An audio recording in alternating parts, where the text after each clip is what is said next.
जय हिंद दोस्तों। तो स्वागत है हमारे न्यू चैनल में।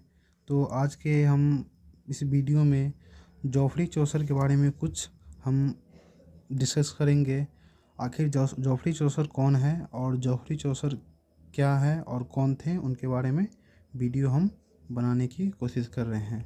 तो हमें सबसे पहले कुछ बेसिक फंडामेंटल आपको बता देना चाहता हूँ। जैसे कि यहाँ पे दिया गया है इंग्लिश इंग्लिश का फुल फॉर्म क्या होता है। तो ई का मतलब होता है इंग्लैंड, और एन का मतलब होता है नेटिव, और जी का मतलब होता है ग्लोबल। एल का मतलब होता है लैंग्वेज, आई का मतलब होता है इंटरनेशनल, और एस का मतलब होता है सोर्स ऑफ, और एच का मतलब होता है हाई टेक्नोलॉजी। तो इतना तक ये छोटी छोटी बातें थी जो मैंने आपको बता दिया। और चलिए कुछ महत्वपूर्ण पॉइंट को समझते हैं जिसके लिए हमने वीडियो बनाने की शुरुआत की है। चलिए सबसे पहले समझते हैं जॉफरी चौसर कौन थे। तो जॉफरी चौसर एक इंग्लिश के फादर थे। तो फादर ऑफ इंग्लिश यानी कि जॉफरी चौसर थे। तो जॉफरी चौसर के बारे में, जॉफरी चौसर का लिखावट कुछ इस प्रकार है। उसका नाम है, बता देते हैं आपको, जॉफरी चौसर। ये जॉफरी चौसर लिखा हुआ है। तो जॉफरी चौसर को हम कुछ इस प्रकार लिखते हैं। तो आइए हम कुछ बेसिक पॉइंट समझते हैं जॉफरी चौसर के बारे में। तो जॉफरी चौसर को समझ चुके हैं कि जॉफरी चौसर इंग्लिश के फादर थे, फादर ऑफ इंग्लिश। तो उनका जन्म कहाँ हुआ था? तो जॉफरी चौसर का जन्म हुआ था 1340 AD में, और उनका जन्म स्थान था लंदन। यानी कि जॉफरी चौसर लंदन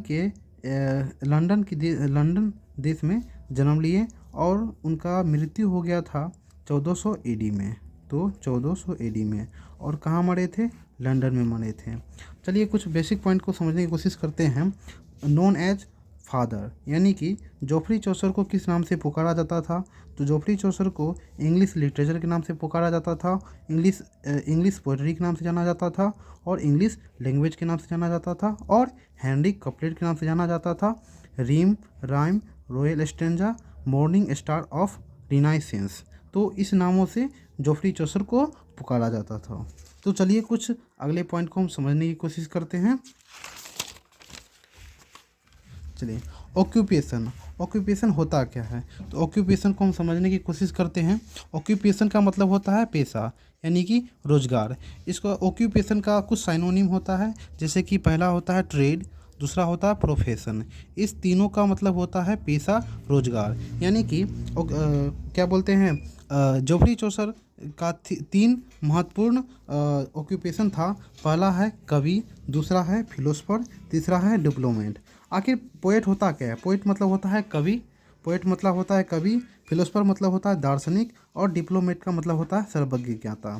तो जॉफरी चौसर इतने मतलब ऑक्यूपेशन ये थे। पहला था कवि, दूसरा था दार्शनिक, और तीसरा था सर्वज्ञ ज्ञाता।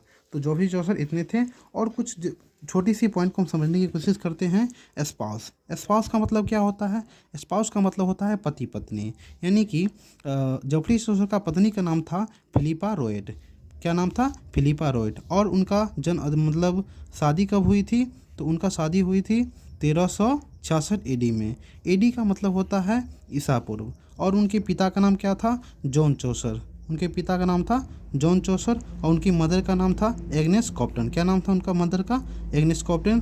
और चौसर मतलब क्या होता है? चौसर का मतलब होता है फ्रेंच वर्ड। चौसर एक फ्रेंच वर्ड है। और चौसर का मतलब क्या होता है? चौसर का मतलब होता है शू मेकर। यानी कि आपने देखा कि जॉफरी चौसर एक जूता बनाने वाले थे। देखिए, एक जूता बनाने वाले ने एक इतिहास रख दिया, और एक इंग्लिश का पिता बन गए।